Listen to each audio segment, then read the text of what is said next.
Hello दोस्तों, नमस्कार। स्वागत है आपका अपने YouTube channel your knowledge diary पे।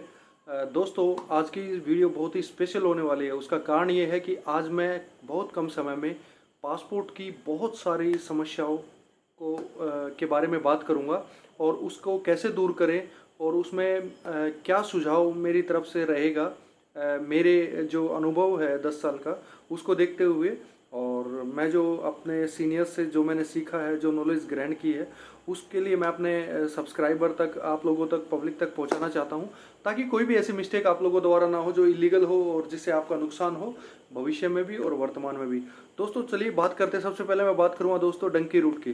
देखिए दोस्तों, आपने देखा भी होगा कुछ लगभग साल भर पहले एक मूवी आई थी शाहरुख खान की, जिसमें डंकी के रास्ते जो इलीगल एक तरीके से शिफ्ट करना किसी भी देश में, डंकी रूट जिसको बोलते हैं, कि जैसे मान लीजिए मुझे अमेरिका का, मुझे यूनाइटेड किंगडम का या किसी भी डेवलप्ड कंट्री का कोई वीज़ा चाहिए। दोस्तों, क्या करते हैं कुछ लोग, बहुत ही अच्छी ज़िंदगी की चाह में, आगे भविष्य अच्छा हो, बहुत पैसा कमाए, सबकी इच्छा ये होती है, और उसकी चाह में हम लोग किसी एक विकसित कंट्री में नई अपॉर्चुनिटीज़ के लिए, ताकि हमें अच्छे अवसर मिले, अच्छा पैसा मिले और हम अपनी लाइफ को बेटर बना पाएँ, उसके लिए लोग जो है अच्छे विकसित देश में नौकरी करना चाहते हैं। लेकिन कई बार उस देश द्वारा उसकी हार्ड इमिग्रेशन पॉलिसी की वजह से, उसका वीज़ा ना मिलने की वजह से कुछ लोग एजेंट जो है उनको बहका देते हैं और बहुत सारा लाखों रुपया खर्च करके वो लोग ऐसे ऐसे रास्ता चुनते हैं उस देश में जाने का, इलीगल तरीके का, जिससे कि वो बहुत मुश्किल में पड़ जाते हैं। दोस्तों, तो डंकी रूट क्या है एक्चुअल में, और उसको मैं थोड़ा सा सिंप्लीफाई करना चाहूँगा दोस्तों, जितना मेरा नॉलेज है उस हिसाब से। देखिए दोस्तों, किसी भी जिंदगी की अच्छी जिंदगी को अच्छा बनाने की ख्वाब देखना सबको है, हक है उसका। लेकिन इसका मतलब ये नहीं कि हम कोई गलत रास्ता चुनेंगे। दोस्तों देखिए, बहुत सारे पैसे बेच के बहुत सारे गरीब लोग अपना घर परिवार जो है खेत बेच के, वो सब बेच के इतना सब पैसा लेके वो डंकी रूट का रास्ता चुनते हैं। जैसे कि मान लीजिए मेरे को अमेरिका जाना है, और मैं क्या करेंगे एजेंट, मुझे बीच बीच में बहुत सारे मीडिएटर होते हैं, जैसे पाकिस्तान, अफगानिस्तान के थ्रू, इस तरीके से गल्फ कंट्रीज होते हुए वहाँ धीरे, मतलब एक एक एजेंट मिलेगा आगे, वो फिर वहाँ पास करा देगा। बहुत सारे समुंदर से, नदियों से, जंगलों से पार होना होता है दोस्तों। उसमें बहुत सारे लोग मर भी जाते हैं, घर वालों को पता ही नहीं होता, किसी का एक बेटा होता है। तो इस तरीके से मैं बोल सकता हूँ 2 लाइनों में कि इलीगल तरीके से किसी भी देश में प्रवेश करना, गलत रास्ते के द्वारा, जैसे पहाड़ पार करके, जैसे लोग अमेरिका जाते हैं तो मैक्सिको का रूट लेते हैं दोस्तों। जो पनामा का जो रूट है, जो साउथ अमेरिका से और नॉर्थ अमेरिका में घुसने के लिए है, जो रूट वो लेते हैं, और वहाँ बहुत सारे लोग मर जाते हैं। कोई कनाडा के थ्रू, कोई मैक्सिको के थ्रू यूएसए में प्रवेश करना चाहता है। दोस्तों, मेरी गुजारिश है कि इस तरीके से ना करिएगा। अगर आपके पास इतना पैसा जब आप खर्च करके दूसरे देश में जाने के लिए तैयार रहते हैं, तो उससे भी अच्छा है कि आप इतने ही पैसे में कोई बिजनेस करें, किसी अपना कोई छोटा मोटा बिजनेस खोल लें, और लाइफ से बढ़ के कुछ नहीं है दोस्तों। तो मेरी अपील ये रहेगी, अगर आपका वीज़ा नहीं लगता है तो निराश मत होइए, उसकी कंडीशन फुलफिल करिए और आगे भविष्य में भी ट्राई करते रहिए, और एक नहीं तो किसी और कंट्री में करिए। तो इस तरीके से अपना बहुत सारा पैसा और ज़िंदगी को दाव पे, जब ज़िंदगी नहीं रहेगी तो फ़ायदा क्या है उस चीज़ का। तो ये था डंकी रूट दोस्तों। अब मैं बात करूँगा थोड़ा सा पासपोर्ट पे जो है वीज़ा के बारे में। दोस्तों, वीज़ा देखिए, मैंने जैसे कि बताया भी है कि वीज़ा जो है एक परमिशन होती है, परमिट होता है, किसी भी कंट्री में अलाउ करते हैं लीगल तरीके से किसी को, दूसरे देश के नागरिकों को अलाउ करने का वीज़ा प्रोवाइड करना एक रास्ता है कि वो हमारे देश में आ सकते हैं। और वीज़ा भी बहुत बहुत टाइप के होते हैं, जैसे जो है आपका मेडिकल वीज़ा है, आपका स्टडी वीज़ा है, आपका टूरिस्ट वीज़ा है, आपका जो है जर्नलिस्ट वीज़ा है। इस तरीके के बहुत सारे वीज़ा होते हैं दोस्तों। तो उनकी ड्यूरेशन भी अलग अलग होती है और फीस भी अलग अलग होती है उस तरीके से। तो वीज़ा एक तरीके से परमिट है, जो पहले आपको पासपोर्ट बनवाना पड़ता है, उसी पे पेस्ट होता है वीज़ा। उसमें वीज़ा एक तरीके से मैंने जैसे बताया कि उस घुसने का परमिट है, और उसमें ड्यूरेशन लिखी होती है कि इतने अवधि के लिए रह सकते हैं। वीज़ा को आप रिन्यूअल भी करा सकते हैं, और वो रिन्यूअल किस तरीके से होगा वो आपको दोस्तों जो है, जैसे अप्लाई करते हैं, जहाँ से वीज़ा मिलता है उसी देश की एम्बेसी से आपको रिन्यू करना पड़ेगा। सेम प्रोसेस होगा। और वीज़ा मिलता कैसे है दोस्तों, तो सबसे पहले आपको फॉर्म भरिए, उस देश की एम्बेसी, जो अपने देश में जो उस देश की एम्बेसी है उसमें जाइए, उसमें कॉन्टैक्ट करिए, जो भी ऑनलाइन प्रोसीजर है उसका फॉर्म वगैरह भरना, उसकी जो फीस है उसको, उस क्राइटेरिया को पूरा करिए, और आपके पासपोर्ट में वीज़ा जो है लग के आ जाएगा।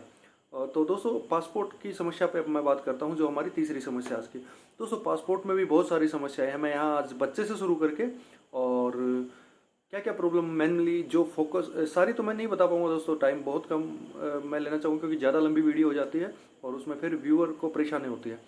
दोस्तों मैं बताता हूँ कि जैसे बच्चे के केस में क्या होता है, न्यू बॉर्न बेबी के केस में अभी क्या हुआ है कि 9 अक्टूबर 2023 के बाद जिस भी बच्चे का जन्म हुआ है उसका बर्थ सर्टिफिकेट मैंडेटरी कर दिया गया है गवर्नमेंट के द्वारा। दोस्तों जैसे मैं बताऊं कि 2016 में 16 तक भी ये जो है मैंडेटरी था।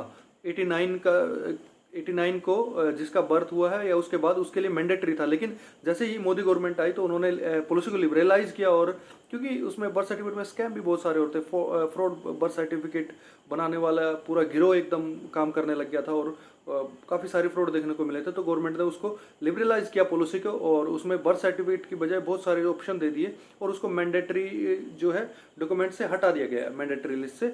लेकिन अभी जो है 9 अक्टूबर 2023 के बाद से जिस भी बच्चे का जन्म हुआ है उसके लिए बर्थ सर्टिफिकेट देना मैंडेटरी है दोस्तों।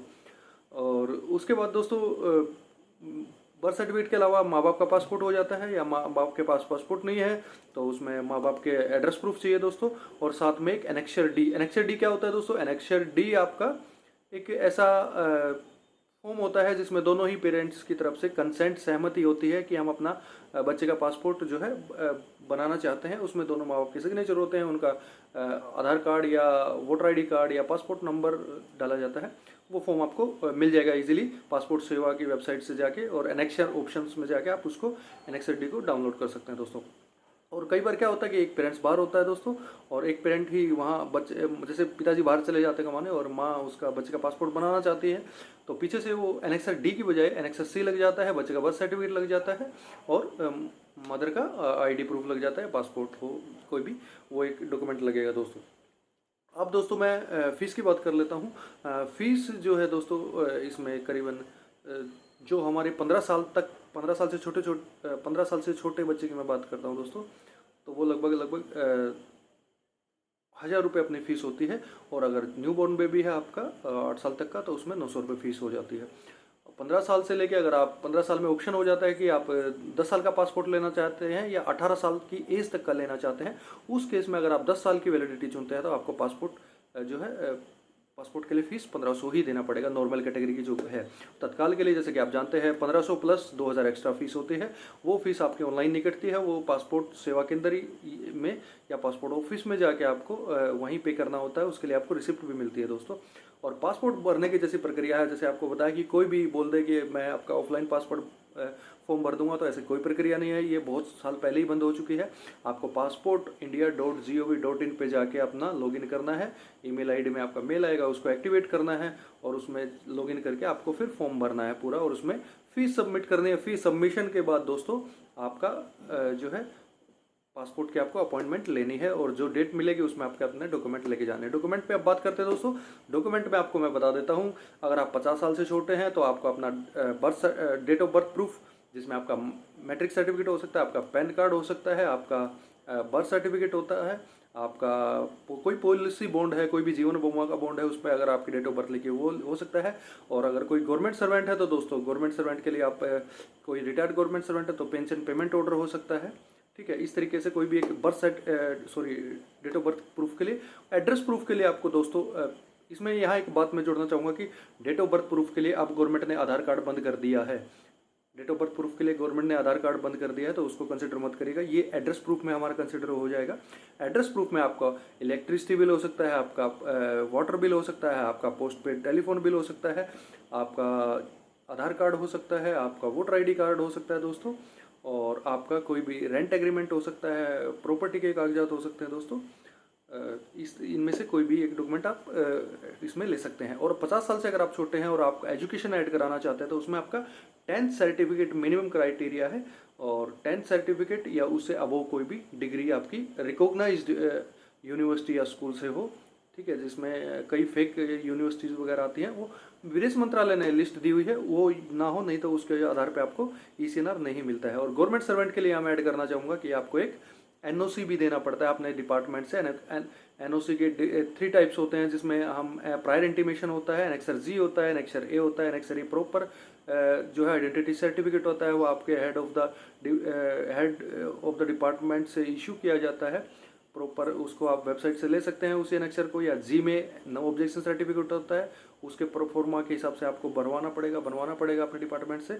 या एक एनेक्सर एच होता है, जिसमें प्रायर इंटीमेशन लेटर बोलते हैं, उसको भी भर के आपको एक अपने डिपार्टमेंट को जमा कराना होगा, एक पासपोर्ट ऑफिस में जमा कराना होगा आपके जो डेट में आपकी प्रोसेसिंग डेट है, जिसमें आपकी पासपोर्ट एप्लीकेशन की डेट है, उसी डेट में दोस्तों। अब मैं बात करता हूँ कि पुलिस इंक्वायरी कैसे होगी, पासपोर्ट कितने दिन में मिलता है। जनरल जो सामान्यतः जो पासपोर्ट मिलता है दोस्तों, उसमें 10 से 15 दिन का टाइम मिलता है। गवर्नमेंट हालांकि इसको कम करने के लिए काम कर रही है, और बहुत अब धीरे धीरे कम समय ले भी रही है, क्योंकि पासपोर्ट में मेनली क्या होता था कि पहले जो है पुलिस इंक्वायरी में टाइम लगता था, अब वो टाइम काफ़ी हद तक कम हो गया है, और आगे भी और काम हो रहा है इस पर। और जैसे ही गवर्नमेंट का लक्ष्य है कि 5 से 7 दिन के अंदर पासपोर्ट दे दिया जाए। तत्काल कैटेगरी में आपको विदिन 3 वर्किंग डेज, जिस दिन आपको सबमिशन कराते हैं उससे लेके, और within 3 working days passport dispatch होने का प्रोविज़न है दोस्तों। उसमें एक्स्ट्रा फीस लगती है, जैसे आपको बताया मैंने, ठीक है। तत्काल में आपको 3 डॉक्यूमेंट आपको मैंडेटरी होते हैं देने, जिसमें ठीक है, जिसमें कि आपका आधार कार्ड हो सकता है, आपका पैन कार्ड हो सकता है, आपका वोटर आईडी कार्ड हो सकता है, आपका ड्राइविंग लाइसेंस हो सकता है उसी स्टेट का जिसमें आप अप्लाई कर रहे हैं, और आपका एजुकेशन प्रूफ तो आप जानते ही हैं, जैसे मैंने बताया, ठीक है दोस्तों। तो पुलिस इंक्वायरी के लिए पुलिस वाले, उनका मेनली 2 ही काम होते हैं। बहुत सारे लोग डरते हैं कि पुलिस वाले ऐसा क्या करते हैं, पुलिस वाले के हाथ में ही होता है पासपोर्ट बनना, ऐसा कुछ नहीं है। पुलिस का काम होता है सिर्फ आपका क्रिमिनल रिकॉर्ड चेक करना, सिर्फ आपका रेजिडेंस चेक करना कि आप प्रॉपर वहाँ रह रहे हैं कि नहीं, और आपके खिलाफ कोई ऐसा क्रिमिनल केस तो नहीं है जो आपको पासपोर्ट देने से रोकता हो। तो इस चीज़ में डरने की जरूरत नहीं है। आप कॉन्फिडेंशियली पुलिस से डील करिए, और उसमें अपने डॉक्यूमेंट्स वगैरह शो करिए एड्रेस प्रूफ के रिगार्डिंग, ठीक है, और वो अपनी रिपोर्ट सबमिट करा देते हैं। तो उसके बाद आपका पोस्टमैन लेके आ जाता है, और आपको पासपोर्ट आपको मिल जाता है दोस्तों।